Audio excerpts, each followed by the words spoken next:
Selamat malam, saudara yang dikasihi Tuhan. Sebelum kita mengakhiri hari ini, mari kita dengarkan renungan malam mengantar Anda beristirahat dari Pendeta Dr. Erastus Sabdono dengan tema Tuhan, Engkau kepentinganku satu-satunya. Bersama saya, Yohana Ibrahim.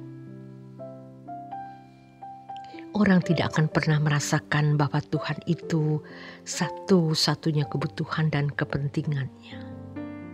Kalau ia masih menyimpan banyak keinginan atau masih merasa memiliki sesuatu. Tuhan mengatakan bahwa kita harus melepaskan diri dari segala milik kita, baru dapat menjadi murid atau baru layak bagi Dia. Memang pada akhirnya, orang percaya yang benar itu tidak boleh merasa memiliki sesuatu dan segala keinginannya itu harus ditinggalkan kecuali satu, yaitu bagaimana hidup menyenangkan hati Allah. Ini kedengarannya ekstrim atau aneh, bukan? Tidak, justru ini yang paling benar. Jangan lagi sibuk dengan masalah-masalah yang lain. Tetapi biar fokus kita hanya ini. Bagaimana kita dapat benar-benar menyukakan hati Allah. Menjadi manusia yang benar-benar menyukakan hati Allah, yaitu segala sesuatu yang kita lakukan memang semua semata-mata hanya untuk kemuliaan Allah. Seni untuk tidak merasa memiliki sesuatu dan tidak merasa memiliki kesenangan atau memang tidak memiliki kesenangan bukan hal yang mudah. Itu berat. Tetapi orang yang merindukan hal ini akan diproses Tuhan. Memang prosesnya juga menyakitkan. Jadi kalau kita berkata, Tuhan, aku mau menjadikan Engkau satu-satunya kebutuhanku, hanya satu-satunya kepentinganku. Tuhan pasti menggarap kita, menggarap dengan berbagai pergumulan, persoalan-persoalan hidup sampai kita tidak merasa memiliki sesuatu lagi.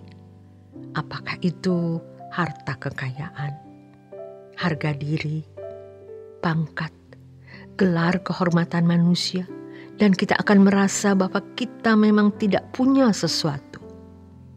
Rumah, mobil, uang, bahkan keluarga kita pun semua milik Tuhan. Ini membuat kita akan mengalami yang namanya keringanan. Dan kalau orang memiliki keringanan seperti ini, maka ia bisa memiliki keriangan. Apakah ini terjadi di dalam hidup kita? Bisa. Dulu saya juga tidak yakin untuk ini. Kita dulu tidak yakin. Sekarang kita yakin bahwa ini sebuah keniscayaan. Sebab Tuhan sendiri yang mengajarkan kepada kita bagaimana Dia menjadi segalanya dalam hidup ini. Kalau kita menjadikan Tuhan segalanya dalam hidup ini, problem kita hanya Dia. Bagaimana kita menyukakan hati Dia dan tidak mendukakan hatinya. Di dunia saja, kalau orang jatuh cinta, maka hal yang lain menjadi tidak berarti kecuali kekasihnya ini. Dia hanya ingin menyenangkan pujaan hatinya, memuaskan Dia bersama Dia, dan tidak ingin melukai Dia. Sama dengan kehidupan kita dalam pergaulan dengan Tuhan. Kalau kita membaca di dalam Alkitab Perjanjian Lama misalnya, Habakuk 3 ayat 17-18, umat Perjanjian Lama itu sudah memiliki prinsip-prinsip yang luar biasa seperti ini. Sekalipun pohon ara tidak berbunga, pohon anggur tidak berbuah, hasil pohon zaitun mengecewakan.